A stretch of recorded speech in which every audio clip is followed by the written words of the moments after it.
Welcome to Scotch and Watch with me, Ricky Sutton, and my mucker in arms over in the UK. Chris, how are you, buddy?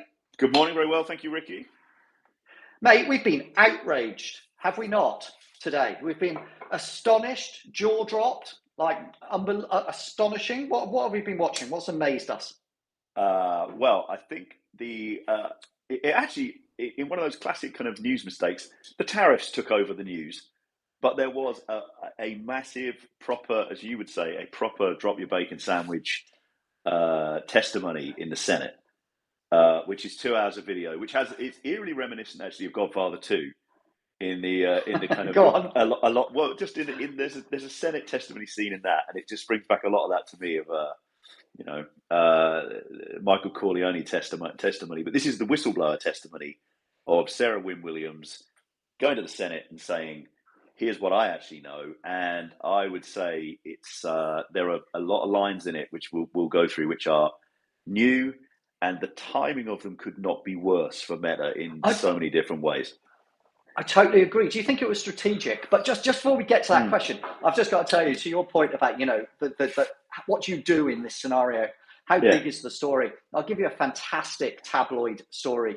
So when I was running the News of the World back in London, I had a thing on the wall. I don't know if you remember, but in the first Gulf War, it was called the mission was called the mission of shock and awe. Was what it was called. There was a guy called Storming Norman Schwarzkopf, who was the general, and he had shock and awe. And I had a shock and awe-ometer behind the desk, and you'd spin a wheel, and the reporters would come up, and they'd say, "I've got a story," and I say, "What is it?" And then they'd get the wheel, and they'd go like, "Wow." Yeah. And the largest rating on the shock and awe-ometer, which was all glittering and like one of those game show things, was FMD, like weapons of mass destruction. But what FMD meant on the shock and awe-ometer it was when the story was so good that someone at home in Birmingham would get my copy of the newspaper, they'd open it and they'd read the first page and they'd go, "Fuck me, Doris, have you seen this front page?" And that's what the FMD was. And I had a true FMD moment when I saw this happen. So, look, can I just dive in? Because I'm like hyper motivated by this. Yeah. So, timing. Oh, actually, no, look, the whole story is that this lady that used to be super, super senior in Meta, she was a former New Zealand diplomat. She's an international lawyer, the author of her book, okay? And she is the global head of policy for Meta, and she worked directly with Zuckerberg and Sheryl Sandberg back in the day. And so she kind of knows where the skeletons are buried, and she's decided to dig them all up and hand them all literally to the US Congress. And she alleges that they were secretly engaged in selling secrets on AI to the Chinese, that they assisted in the integration of AI into weapons, that they bullied or gave secrets or information that derailed American companies so they could get ahead, denied to Congress they were doing it, built an $18 billion business, decided to kill, crush, and destroy publishers. And it just goes on and on and on and on. And did prey on young children, did use technology to identify when young mothers were feeling depressed or teenagers were feeling dysfunction, and to throw out and sell it to advertisers. All the things that we've kind of heard and felt and suspected, but it all suddenly just came out. And she was just like straight down the barrel, blue eyes, no messing around, boom. It was just like mic drop after mic drop after mic drop. Yeah. And it was one of the things that is worth noting is this is a subcommittee on crime and counterterrorism. Counterterrorism. Right? Yeah. So this is not your traditional kind of this is not a competition hearing. This is not a kind of you're being rapped on the knuckles or something. This is the kind of so the guy who's chairing it is Josh Hawley, who is a Republican, who is a kind of what would you call it? A badged Republican, like a Trump anointed kind of. But he's also a rising star, and he's kind of viewed as the tech Republican, right? Yeah, but I think we know in current American politics, this hearing does not go this way unless it is blessed. So I thought that it's so they get in the room, and it's in the introduction you realise that there's Hawley and there's Senator Grassley and there's Amy Klobuchar, and all of these people have now got kind of 10 or 12 years of bipartisan Congress and Senate committee, behind them, where they've heard testimony on these exact subjects where quite different stories have been told. So I think it's really important. It's really important in the way that they sort of open the whole piece. You can tell that they are pretty pissed. Yeah, I wrote about it in the newsletter, and I basically said this was like precision bombing. It wasn't, let's just get it out there and just see where it goes. It was like, I'm going to land this, and I'm going to land this, and I'm going to land this, and I'm going to land this. It was very strategic, and I thought it was really, really well done. But when you're talking about strategic and timing, this has happened less than a week from the start of Meta's antitrust trial, the most important and meaningful trial in Meta's 25-year history. You've got Sheryl Sandberg, who no one's heard about for years, is going to be testifying. And she got an absolute kicking in this testimony. And then you've got Zuckerberg's going to be on oath for the first time ever in the dock. No ability to obfuscate, probably going to have to tell the truth, or it's straight off to Club Fed, right? So he can't cheat it here, right? He's going to be held to account. And the only other time I've seen him absolutely like his toes held to the fire on this kind of thing was back years ago when Kara Swisher interviewed him at Code, and he just drenched in sweat and had like an anxiety attack on stage. This is going to be just, oh my God, where do I get a ticket? So the final closing remarks, I think, from the senators, they said, I wrote down because they said it's time for you to, Mark Zuckerberg, it's time for you to tell your truth, to come here under oath and tell us your version of the truth if you have the guts to do it. And so, as you say, this was quite sort of a precision exercise to set up the arrival of other people to come and testify. So the FTC case is not, in some ways, is not linked to this. This is very much about have Meta executives come and kind of lied to Congress and to the Senate. But the whole of that FTC case is sort of predicated on whether Meta and Facebook effectively have told the truth about their intent in buying Instagram and in buying WhatsApp. And so there'll be a lot of economists in that debate, and that trial will be quite technical and trying to establish what the kind of, what the actual market is and all the rest of it. But ultimately, it'll come down to a lot of, we found emails that suggest this was your intent. So anything at this point, timing wise, that reduces the credibility of the Facebook executive, Meta execs as kind of honest brokers, it is very important. And Completely. Second timing thing I thought was just that you couldn't write this stuff is this is in the week in which China has become, without doubt, the single biggest identified national security adversary of the United States. And I didn't run the word count, but how many times do you think they said Chinese Communist Party?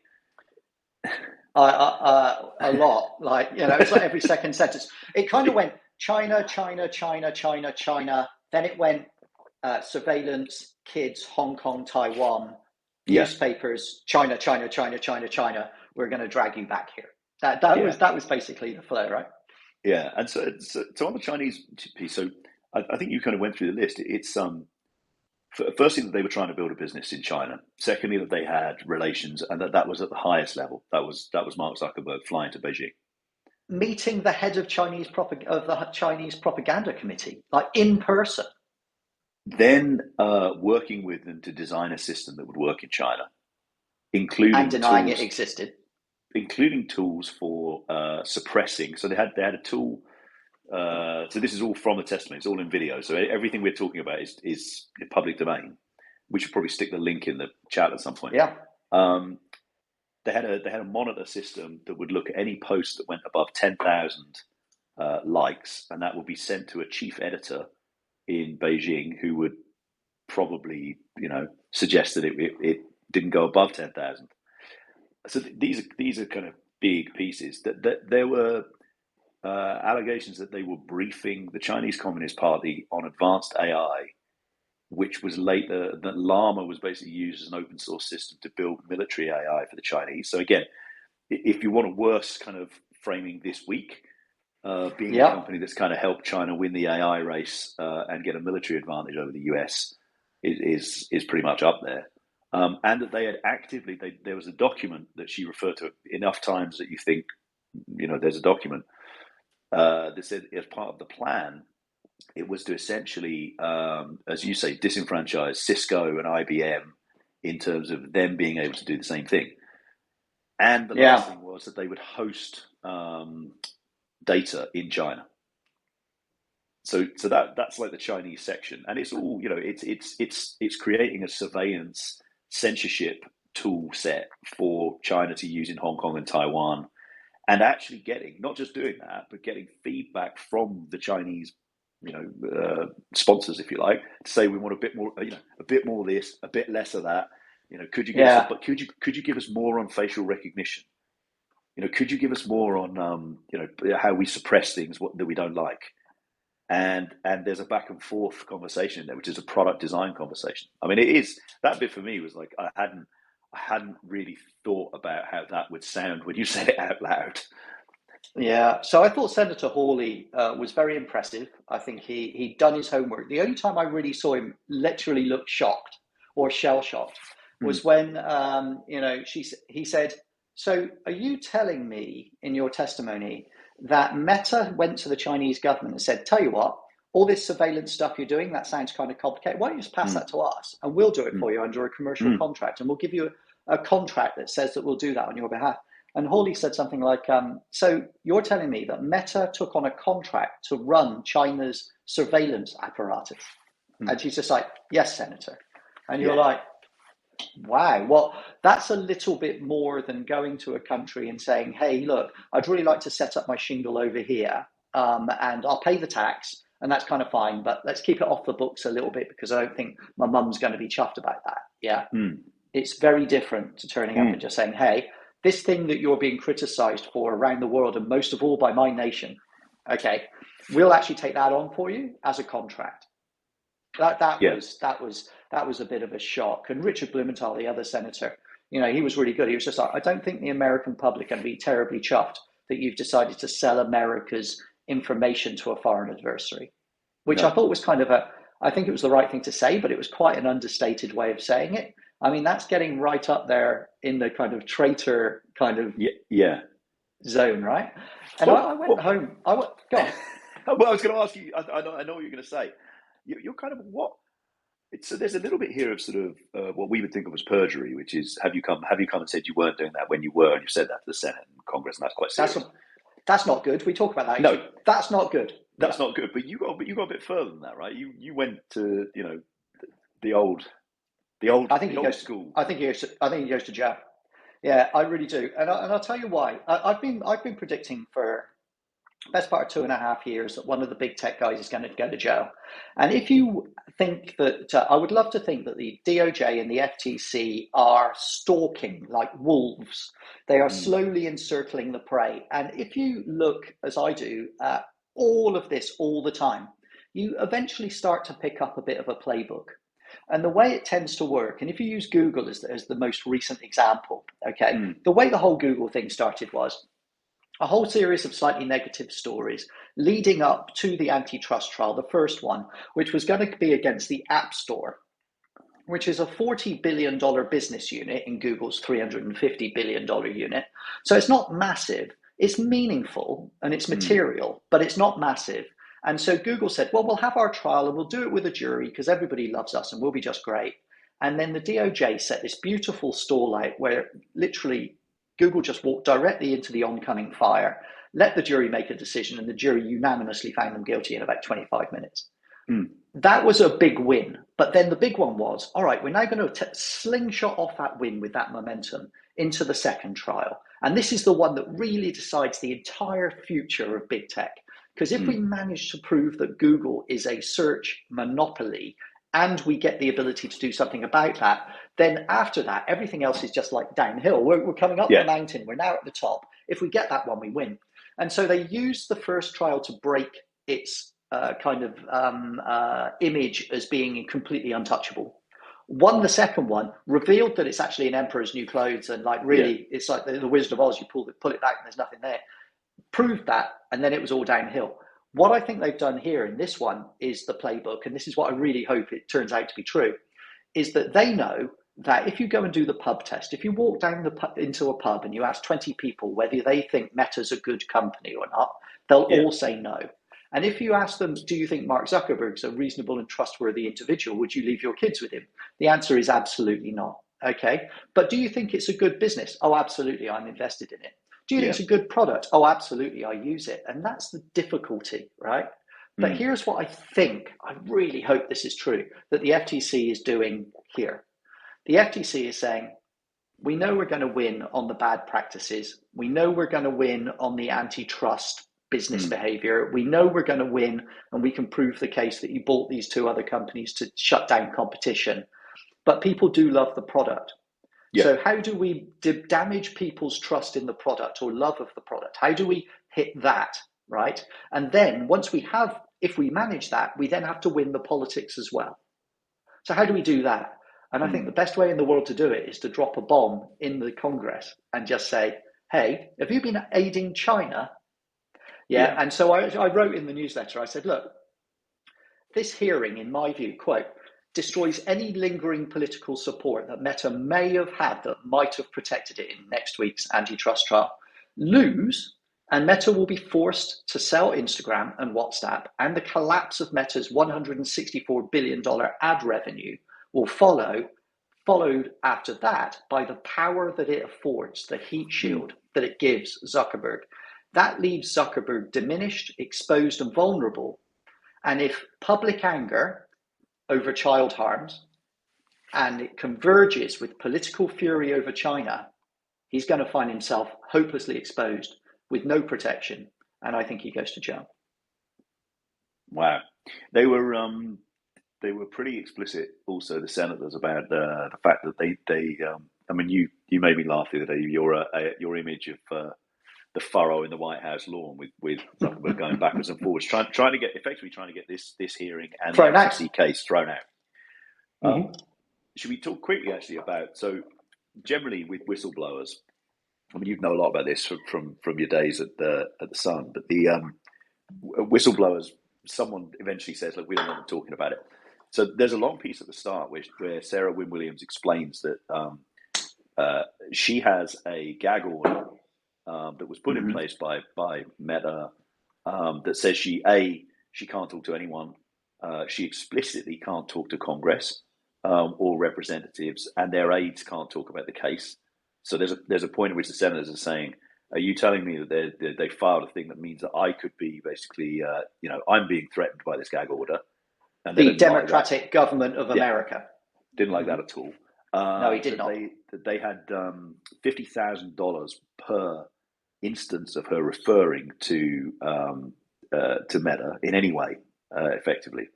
And so it was all very clear that the gag order was like super serious. And that stuff doesn't happen if you've got a weak whistleblower that you're not really that worried about. So I think they did a really good job early on of setting up.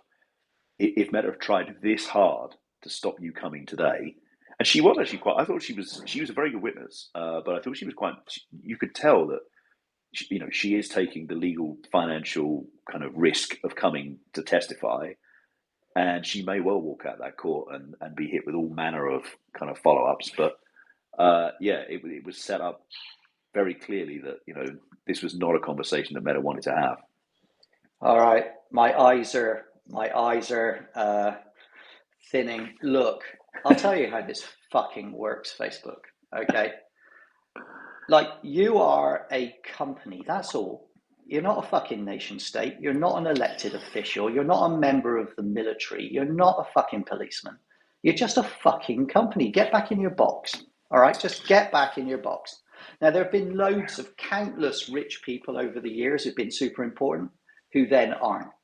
Yeah. And so I think that, somebody asked me about this morning. I was like, if you're Mark Zuckerberg and you came straight out of college, from a fairly privileged background, you've never really had a difficult day in your life. You do a little bit of jiggery pokery on your computer in your dorm room, and you completely luck out in building this business. Okay, great, well done, congratulations, right?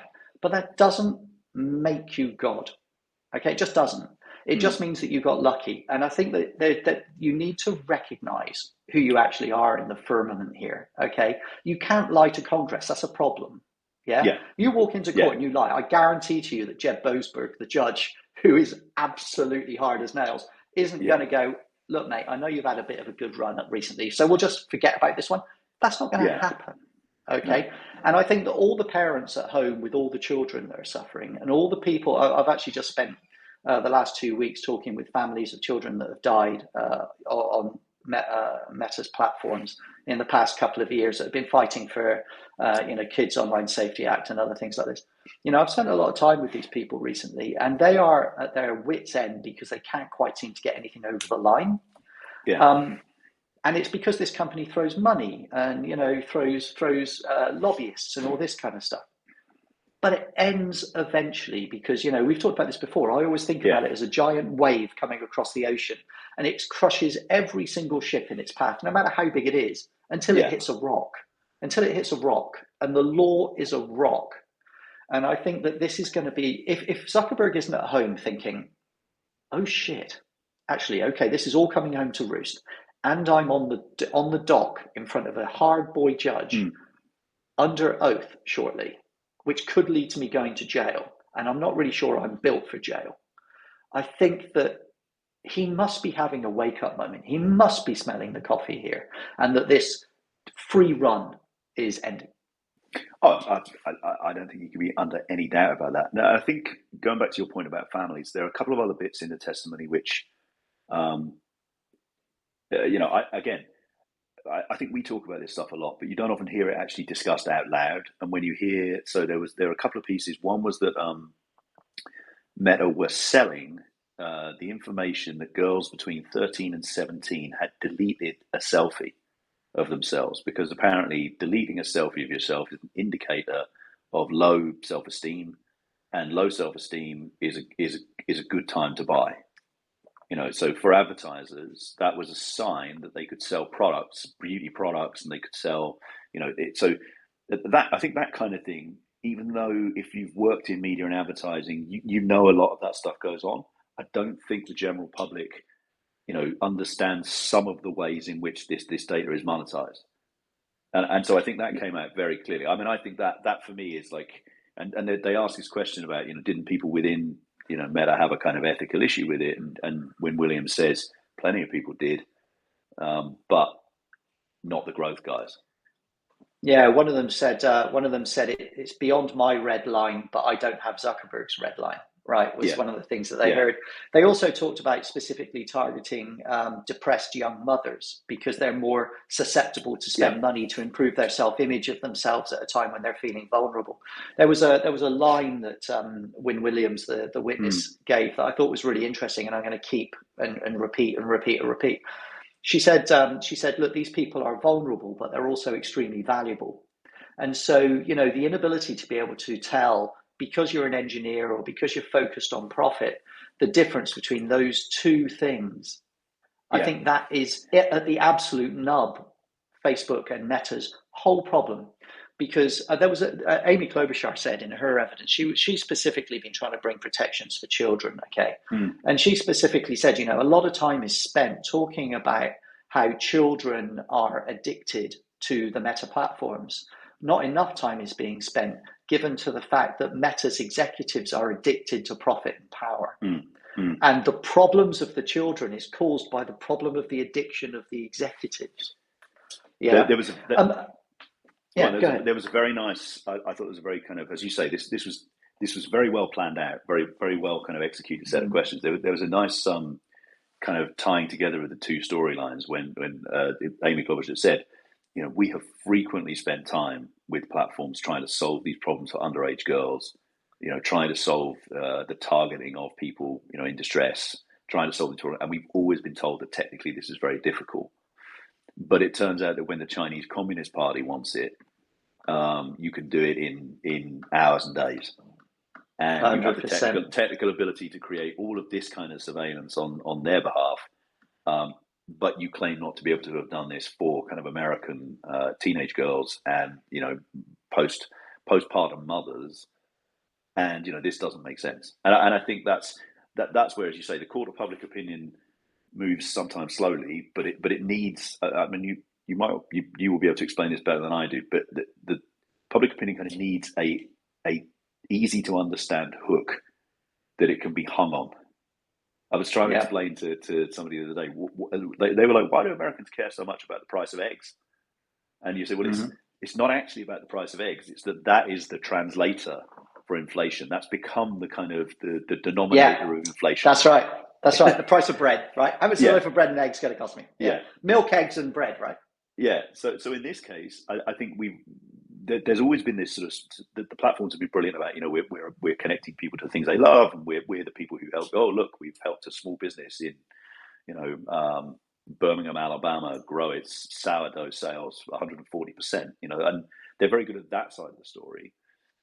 Publishers, I think, have been very good at, oh my God, we're being disintermediated and disenfranchised, but that isn't a public, I issue. think, I actually think this is the major failure of all. So, having run a massive tabloid newspaper that reached almost the entire population, as you know, Mm, the one thing that I learned is that you don't write for you, you write for them. mm, And so I always used to try and put myself on the other side of the screen or the other side of the paper when I was writing my stories to think about mm, what the reaction's going to be for a person I've never met who lives a life I completely don't understand.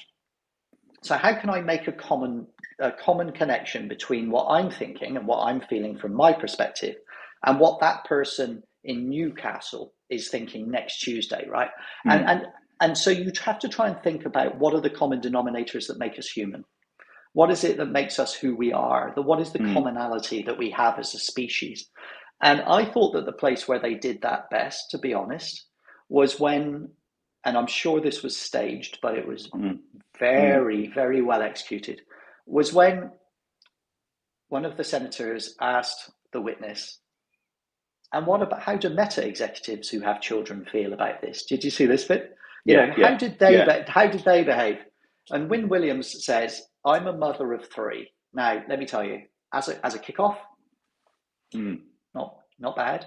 And then she says, executives would always speak about how this is Meta executives would always speak about how they have screen bans for their children in their own houses. And I would say, have you used this new product yet? Have you yeah, tried it? And they'd say, oh, my teenager's not allowed on Facebook. Oh, no, I never allow them on Instagram. And these executives, she looked straight down the camera. She just went like this. I'll try and do it. Blue eyes, okay? Blue eyes, blue steel. I just went, mm, these executives, they know. That's what she said. They yeah, know the harm this product does. They don't allow their own teenagers to use the products that Meta develops. Now, if you're trying to win public hearts and minds, and you're a mum that's on the edge and you're teetering and yeah. thinking maybe it's time to take that phone away or delete that app or stop Mm, using Insta, right? Then when you hear that and you think, oh my goodness, even they don't use it. Oh my yeah, God, I'm the victim here. I'm being victimized. That nails it. And I think that if the senators are, I don't know, I think Amy Klobuchar is super smart. I yeah, think she'll have listened to that little chat and she'll go, let's write 3,500 words on that and put a project yeah. together with 8 different universities. I think that's the key. Call them up and get them into Congress and go, can I bring your children in, please, and see their phones? Yeah. That's just like boom, like it all Well, changes. it's interesting. I'm pretty sure that Mark Zuckerberg's daughters are coming up to being Three. teens. Yeah, coming up to being They are. teens Three of now. them. They are. And Blumenthal talked a bit, didn't he, about he'd done a lot of the big tobacco cases. So they liken this to big tobacco quite a bit. And in the big tobacco cases, he said that the children of the executives of big tobacco became his biggest fans, and they would ask their parents, Daddy, did you do this? And I say this is sort of you're watching this thinking, wow, this is going further than we've seen it go before. Um, so they do this kind of bit which is very emotional. There was also some stuff in there for the kind of internet regulation wonks, which was a kind of a brief discussion about Section 230 and Yeah. the fact that it provided protection, to executives that they didn't really think was warranted, and that they would be looking at whether that was something that needed to change. They talked about the kind of FTC case coming up, which sort of said, which is your quote. I think you mentioned the quote from publishing earlier, which is that, Wynne Williams said, I said to Mark, what should we do for publishers? And he said, well, we're propping up a failing industry. We should dominate them and then crush them. Yeah, it's nice. I thought. Which, I thought that yeah, was nice. which is, It's lucky. It's lucky though because I wasn't angry before. But that That just helped me make my decision. I was on the fence. Yeah. So yeah, all in all, you came out of it, didn't you? Thinking, I mean, it's a bear trap that's definitely been set.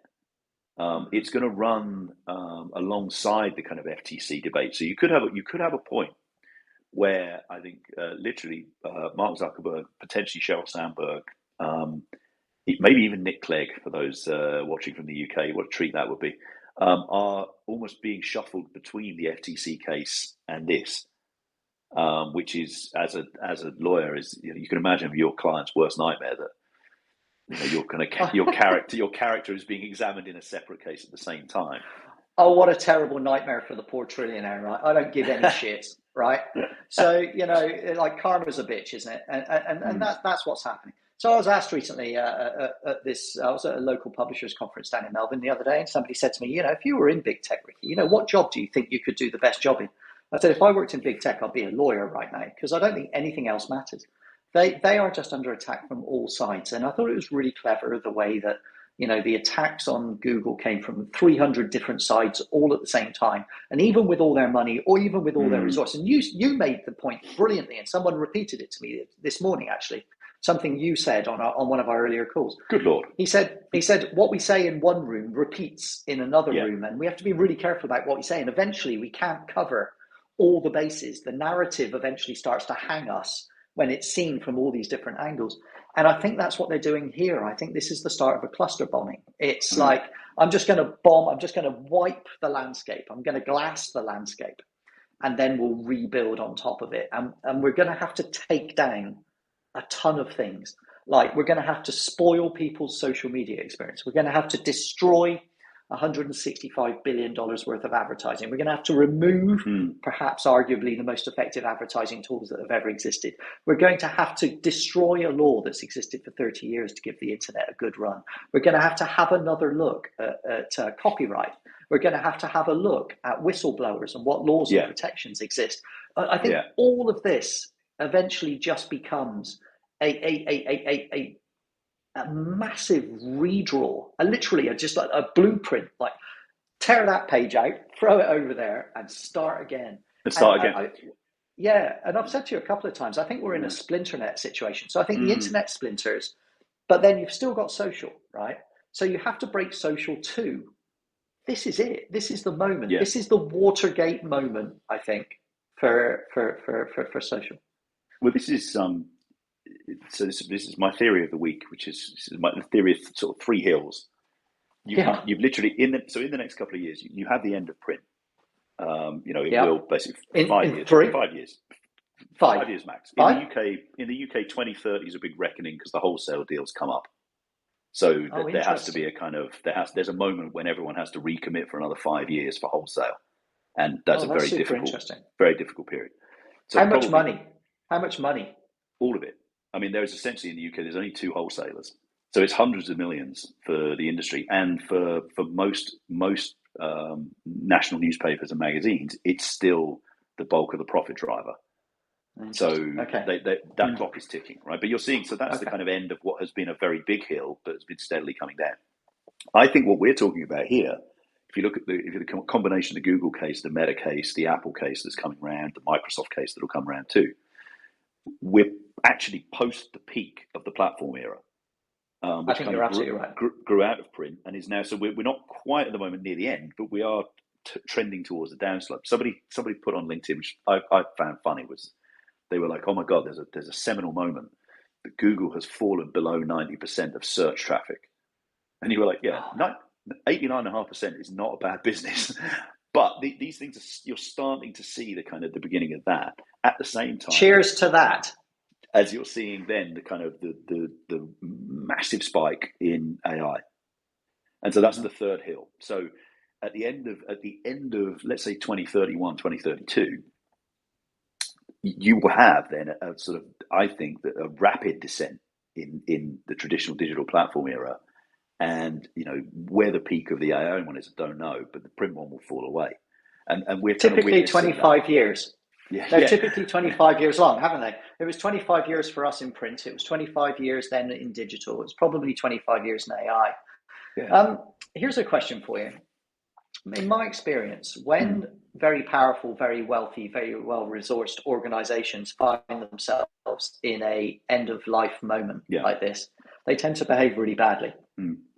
And so do you think there's a risk that Meta lashes out in all directions here and just, what kind of weaponry does it have up its sleeve, do you think, if it decided to go thermo on this situation? Well, because it does feel like an end-of-life situation. Yeah, I mean, so first of all, I think there are conversations that Meta would have had with every administration since 2010, all of which it will know about, all of which it will have documented, all of which it has the ability to kind of bring to light. And I am absolutely sure there are things in there that, many administrations of all kind of cuts and colours probably would not want released. So Something like, you will never get elected again unless you look after us, that kind of thing. That kind of thing. Or the kind of things that politicians say on the way to an election. Well, don't worry about that FTC case and all the kind of stuff that the things. So they probably have a bunch of that. I think the interesting thing is from a consumer perspective, from an actual product perspective. And you're seeing this with a lot of the products at the moment. Anyway, if the shareholders know there's an end game, then the biggest squeeze in history comes on, which is if we know that the profit from this is finite, how do we make finite as big as possible? And so, expect ad loads, expect, a kind of a squeezing of that. Well, how funny you should mention that. It's as if we didn't actually plan this, everybody, but just so you know, I have been doing my homework on this. So here's some interesting numbers about Meta's earnings. And by the way, somebody in the Congress said, the witness said, and in case you don't know, Meta now earns all of this. 12% of its money is coming from China, $13 billion, and it's the fastest growing market in Meta's earnings, right? Well, you would have known that 2 months ago if you've been reading my newsletter, because I went and read their 10K SEC filing and found that was true. But to your point, one of the tests for antitrust, which is going to come up next week, is does the company have such a significant footprint that it can diminish the quality of the product and put prices up at the same time and not suffer any damage, which is a very sensible way, if you like, if you're a wonk, of figuring that out. So here you go. Meta, finished with Google, that's last week. We're doing Meta now. Meta's total revenue last year was $164.5 billion US, up 22% year on year. Okay, now, here you go. Where did that growth come from? See, that's the question I want to ask. No one asks that, but where has the growth actually come from? So here you go. Ad impressions, as in ad load, up 11%. Okay, so they've diminished the quality of the product and they got rid of all the fact checkers. So you get rid of the fact checkers, the product's shitter, and you've loaded it up with ads. So you've made it worse, 11% worse. But at the same time, it put its ad prices up 10% and grew its revenue 22%. Antitrust Shangri-La, that is just like, okay, we'll be home and hosed here. And the problem is, the other thing that's really noticeable is where it actually makes its money. So everybody thinks that Meta's an American company, right? I mean, it's very American. It's Harvard, it's Zuck, it's like blah, blah, blah. Here's the thing though, right? So if you have a look at where its money comes from, significantly more than half of its revenue comes from outside America. So 38 billion, 23.5% comes from Europe, 27% comes from Asia Pac, so that's 60%, and 11% comes from the rest of the world. So that's 71% of its earnings is outside America. Only 63 billion comes from the US and Canada. And by the way, Canada's not a massive fan of America at the moment either. No. So if you pull Canada out of that, America's probably 25, 26% of Meta's revenue. It just, when you actually start to dissect all of these bits, you actually find a completely different narrative to the one you're kind of being fed by mainstream media, which is tending to focus on the 22% growth and isn't this American company going great and blah. There's a much, much more subtle and nuanced story here. Meta, without the rest of the world, is a failing company. Can I just quote, because you just reminded me, one of the great quotes in it. They talk about Zuckerberg, and they said, "The greatest trick Mark Zuckerberg pulled was wrapping the flag around himself." Yeah. And so you're right. I think that's so. Your question about kind of what in shitification.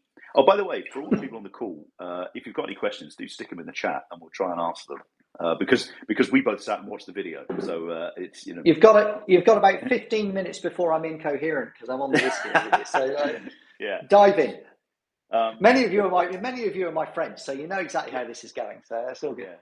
In fact, I'll tell you what we'll do just for a laugh is one of the things, just for shits and giggles, one of the things that came up in the FTC case is Meta's defense argument, which is essentially, so we talked before that there's a kind of market definition question, which is which market are we in? You're going to, the prosecutor wants to make the market as small as possible, so your share is as high as possible. The defendant wants to make the market as wide as possible, so their share is as low as possible.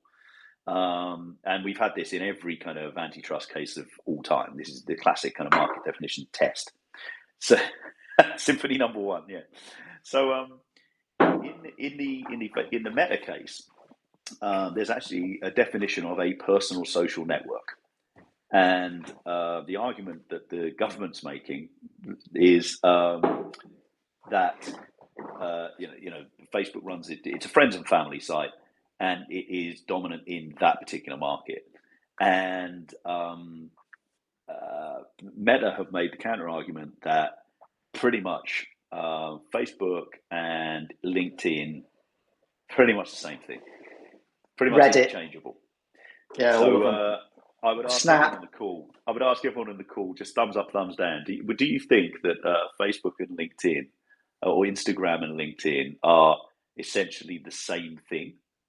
And I personally, I can't see it, but my mum is not on LinkedIn. Put it that way.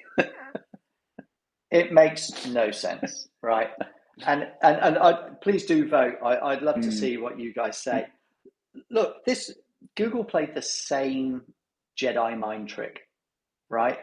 And I think that, again, it goes back to what we said earlier on, is that if people have been licking you up and down for the best part of 20 years and telling you you're a genius, and you are, like, literally, I heard somebody say this, it was just incredible. Like, somebody said to me, Zuckerberg is the Alexander Great of this age. I was just like, what the fuck are you talking about? He runs a social media network. He's not like, riding a horse across half of bloody, across the steppes of southern Russia, for fuck's sake.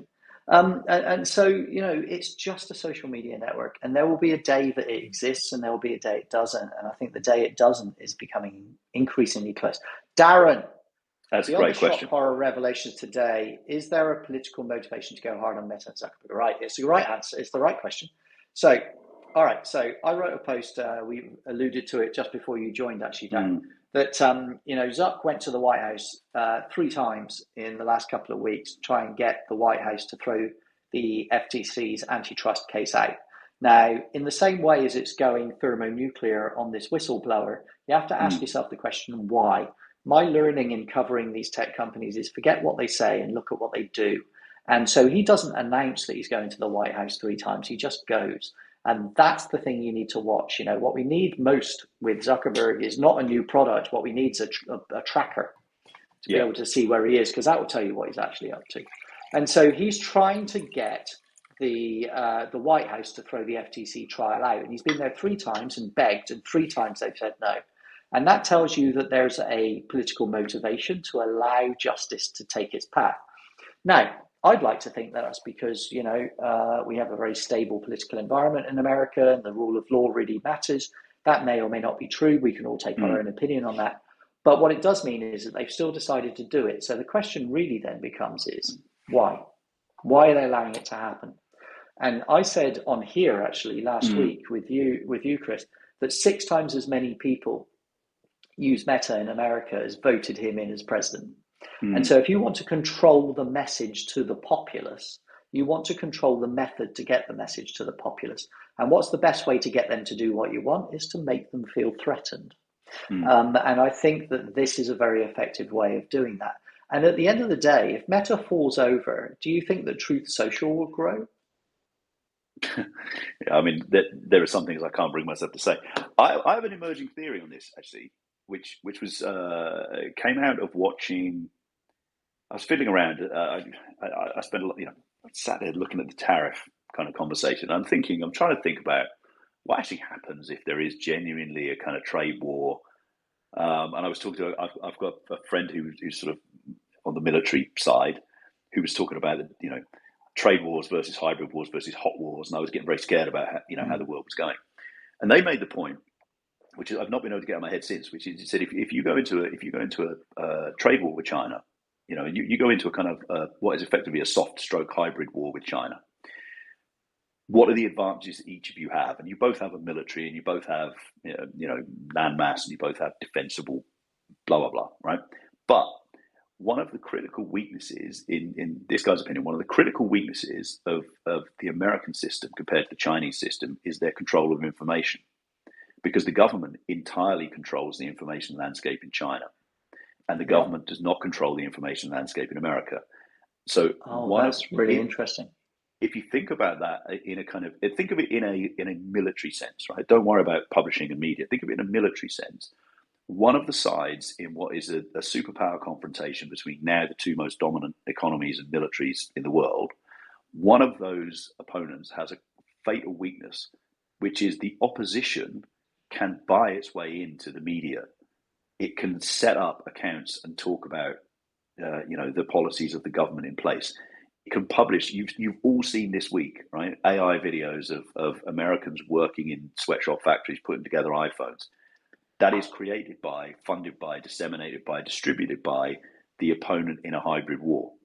So I think, and I can't prove this, but one of the reasons, so Josh Hawley sits on the counterterrorism, he sits on the kind of the military committees. I think there may be a sort of a reckoning coming, which is actually, this is a critical national security weakness, that our social media platforms are open to foreign intervention. That's why the TikTok case comes around, which says the Chinese state owns this and we can't have that. Now you've got a link that says, well, actually, you've got a domestic owned platform that is actively working with the Chinese state, to make US data available to it. So I'm wondering, and this is like the product of this week's kind of fever dreams.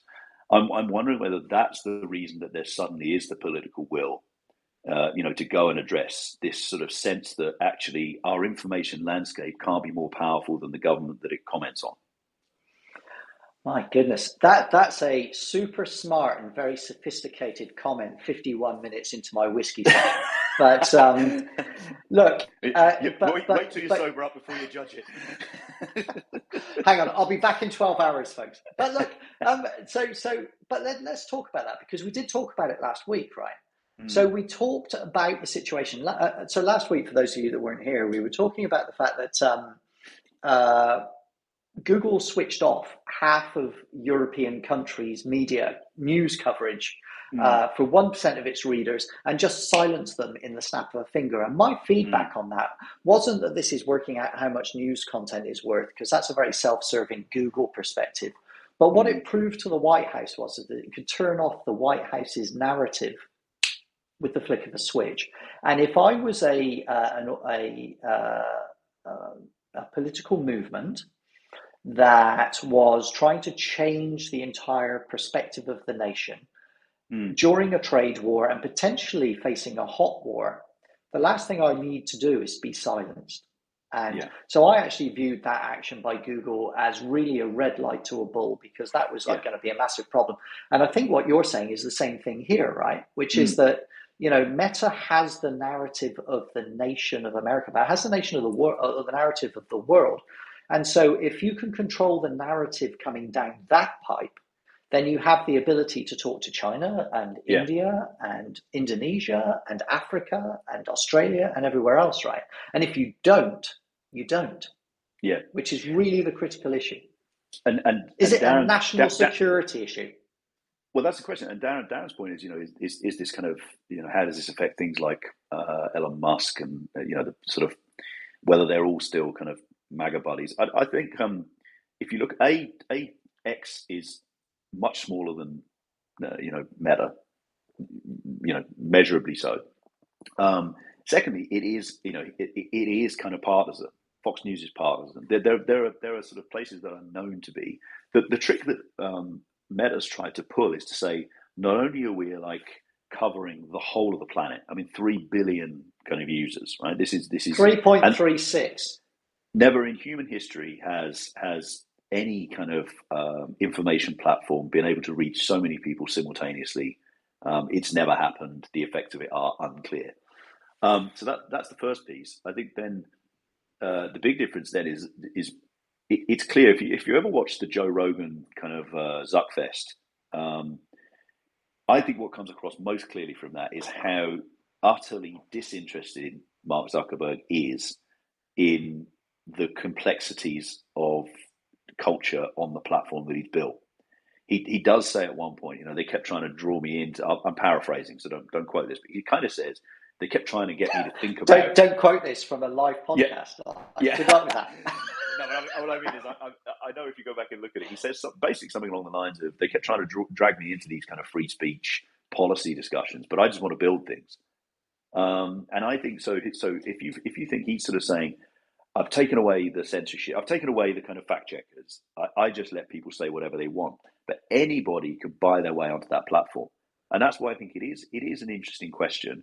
It's one of the reasons also why I am so fervently adamant that the UK should never trade away digital regulation in a free trade agreement, because the ability of a sovereign state to control its kind of information landscape is critical. And I think this is what's actually coming through from the US case now. That's my bet. Okay, so you sorry, go ahead. You can go. Well, I was just going to say on Darren's other question about who the kind of players are, I don't know.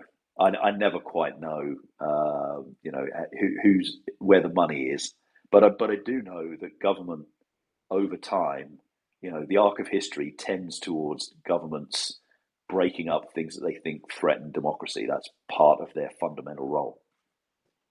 I flew over Peter Thiel's doomsday bunker in New Zealand recently. It's really lovely, by the way. The lake in Otago and everything is absolutely lovely. And Peter, I'm sorry I'm revealing where it is, but I don't give a shit. And so it's absolutely super. And in his planning application, he basically had his lawyer ask that he needed this place, and he asked this local government to give permission for him to have this location to build his doomsday bunker, specifically because he was able to get from his house in San Francisco to an airstrip to his jet and get outside the blast radius of a nuclear weapon in just enough time to get to New Zealand. Now, if the people that are trying to build our tech future are basically figuring out how they avoid a nuclear war, I'd be worried about that. By the way, you should know that the Otago local council turned down his application for a doomsday bunker and he can't build it, which is kind of hilarious. Yeah, but that was because it was unsightly. Didn't like the green. I tell you what, there are many of these Substack lives where you get the advice on how to build your own nuclear bunker. That is a value add. There's a fantastic website. They're all made by the same organization, a company out in Midwest America or something. Really? And it's like the creepiest thing in the world. There's a whole load of guys with long beards and utes that to kind of like pickup trucks that turn up. It's very, very, very strange. So let's put. Go on. Yeah, please. Well, I was going to say, I'll just show one last thing, which is just, and this is almost like it's a good exercise in scenario planning, because it does. You literally realise how entrenched your brain is in the fact that these platforms exist. So if let's assume that all of these things happen simultaneously. So TikTok, good Lord, 47.1. TikTok is now in a kind of quasi, Schrodinger's cat state, in that it has to be shut down unless a deal can be done, but a deal can't be done because China won't allow it, so it has to be shut down. So TikTok could go in the US in very short order. Meta could be broken up as a result of the FTC case. We know that Google is going into remedies in the summer. We know that Apple will go into a DOJ kind of FTC case in September. So just for scenario planning, can you imagine a place in which there is a kind of essentially the US market for social media is completely disrupted. The global market for search is completely disrupted simultaneously at the same point as all of the kind of AI players are entering that market. And you could actually have, for the first time in 15, 20 years, a genuinely competitive access to the open web conversation. And I just think that's what interests me about that partly is it's so interesting to think about what would that mean and how would you kind of navigate it, blah, blah, blah. But the other thing is how entrenched those platforms are that you have to get that is an A3 problem to sit down and go, what would that actually look like? Because it's so long since actually that's been the case. So, yeah, interesting. Heaven. So can I just ask everybody that's on the call, can they just quickly just post what part of the industry they're from? Because it's coherent, it's relevant to this response. So can you just tell me if you're marketing, advertising, agency, publisher, technology, where you sit. So I'm a meta guy. I'm not that meta, but I'm a high level guy. I like to think about that. I can tell you that if you work in the world of monopoly, then you have no voice, you have no ability to influence the game. And Meta has to just win because it's so big. And that's not a good outcome, right? And so if the market gets broken down into pieces, if we have chaos gives everybody an opportunity to win. And if the outcome of monopoly is a zero-sum game, they win, you lose. They get one, you get zero. And in chaos, it's like both of you might get a one or might get a zero. That's 100% better than definitely losing. And so I've spent my entire career working in either large media, which is fairly chaotic, or working in startup, which is, again, like a chance of winning but no certainty. I would take that every single day of the week because a guaranteed loss isn't worth fighting. Yeah. And I honestly think that the entire market is broken. I think the entire market serves five masters. And unless we break the pipes that just pummel all the money directly to them automatically, then everybody parches. Yeah. Well, I think that leads you to, so we're going to run out of time today, but I think let's kick on because I'm willing to give it another 10 minutes because I'm angry. But the follow-up question for me and Darren in their market procurement side. So one of the things we rarely talk about is advertising and the flow of advertising money into these platforms. So if you go back to the start, all the things you talked about, do advertisers want to be associated with Chinese surveillance programs? No. Do they want to be associated with low self-esteem in teenage girls, in targeting kind of postnatal depression? No. Having said that, history shows that they are. Cannes is coming around, right? So advertisers will spend some time at Cannes talking about brand safety and brand risk, and they'll talk about exactly that, Darren. They'll talk about how important it is that their media money goes in the right places. And if you look at the flow of money over the last 20 years, it has consistently and exhaustively moved to a very few platforms. Now you can argue that's because that's where the audience is, and my old mentor, Paul Hayes, would say, money goes where the audience goes, and we just have to be there to take it. But there is a point at which is there going to be at any point some sense of an advertising movement of money, and I'm cynical about that only because I've heard a lot of chat over the last 10, 15 years about brand safety, and I've never seen it move the actual procurement dial. That's not a question for me. That's a question for Darren. Darren, look, there's clearly a conversation taking place around the world right now that there is brand damage being associated with a company that explicitly damages society. But the problem is that the same company that provides the damage is also the company that provides the metrics. And so you guys, you advertise one thing, and then you run a campaign and you see the efficacy, and then you run another campaign and you need to be able to prove the same efficacy. Yeah. And so we actually have, the situation where the people that do the worst harm are the people that also provide the acceptable truth, even if it's a lie. Yeah. That's the point. Sometimes you just have to drop a bomb on that. So I'm just reading now. Yeah, right. So Darren, I hear you. I do. I did a podcast this morning, about 12 hours ago, about exactly this.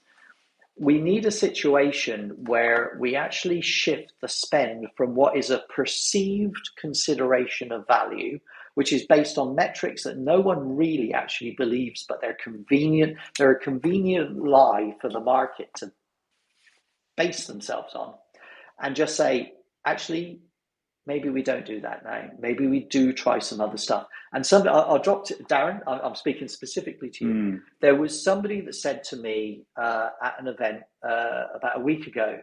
They basically said to me, in the olden days, the challenge always was, the old story was, we spend $100 on advertising and 50% is effective, and the other 50% we don't know what happens. And I said, yeah, well, that's always been a challenge. And then they said, but now we spend $100 on Meta, and I feel terrible. Well, I would say in maybe a year, we're now in a position, we seem to have flipped to a position now where you can get thrown out of procurement processes for having DEI policies and sued for not investing in platforms with brand risk. And I don't know, I feel like I went to sleep and then I woke up and something strange has happened. The one argument I think, I always think back, so I was, as you know, I was at News UK when we shut the News of the World. And I'm not laughing at that, so I'm laughing at the comment. But so we shut the News of the World, and one of the things that caused that was the run from advertisers to say we can't be associated with this. And I remember a lot of the conversations at that point, and that they were very kind of serious conversations to say, we really need your support. And quite a lot of advertisers supported for a period of time, and then eventually just said, at the end of the day, this is not my business, right? As in, I'm a washing powder company, right? I need to sell washing powder to people who need washing powder, and I use your medium, and I'd love to keep using it because I've enjoyed it over the years, but I don't have to use it, and I won't take a political position on that. So I actually think the part of the sort of challenge is if you get these entrenched monopolies, there's no alternative place to put the money that actually works as hard. And that's the problem, that to win the cases when you get sued to say if you move your money for brand risk, blah, blah, blah, you have to be able to show that actually I move my money and I get the same result. So it's sort of beholden on the world to provide a better media solution. Then I think the money will move. Get the audience to move, get a better solution, the money will move. And it's not going to happen because advertisers ultimately take a moral stand. History suggests that. I mean, and I can understand that because huge.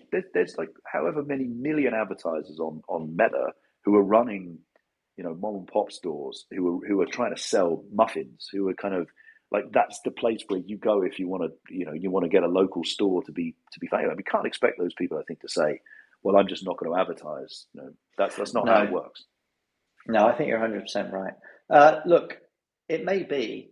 In the final analysis of all of this, it may turn out that what this is actually about is it's full circle. The whole situation with this Congress hearing might be starting that process of creating a shame effect around advertisers. Is this really where you want to send it? Are you going to sell washing powder here to needy mums who are feeling depression? Are we really in the business of misery? Is that what we're trying to do? Because I thought it was about Look at my wonderful bluey whiteness. Look at my amazing healthy children.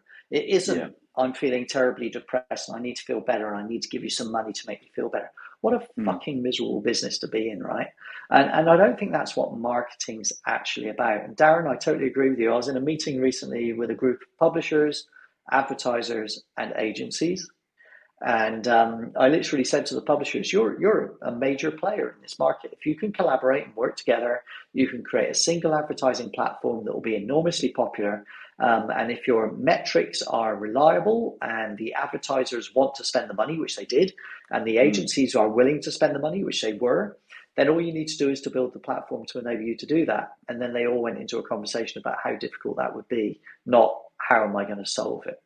So even if we enter into an era of chaos and the tech companies get broken, we still have to solve that problem. We still need to herd the cats. And frankly, they're not very tame. No. Having said that, have we solved the world today? Have we solved it? I think we've tried. I think we should put the link we'll put the link to the video maybe out on the notes, just because as I say, it is quite a watch. No, I've dropped it in. I've dropped it in already. Darren, you're welcome anytime. So's everybody else. You should all join in. This has been very, very good. If anybody's got any whiskey suggestions, by the way, I'd love to hear them. Drop me a line. And we will see you again next week at the same time. Thank you, everyone. How was your coffee, by the way? Chris, how was your coffee? Oh, man, I mean, it's good, but it's never as good as yours looks. But then having said that, it is, 9 o'clock in the morning. So even I'm a whiskey lover, but probably not before 10 in the morning. Dude, I'll be in London in 3 weeks. All right. We'll drink then. All right. All right. Thanks, everyone. See ya. Bye-bye. See you later.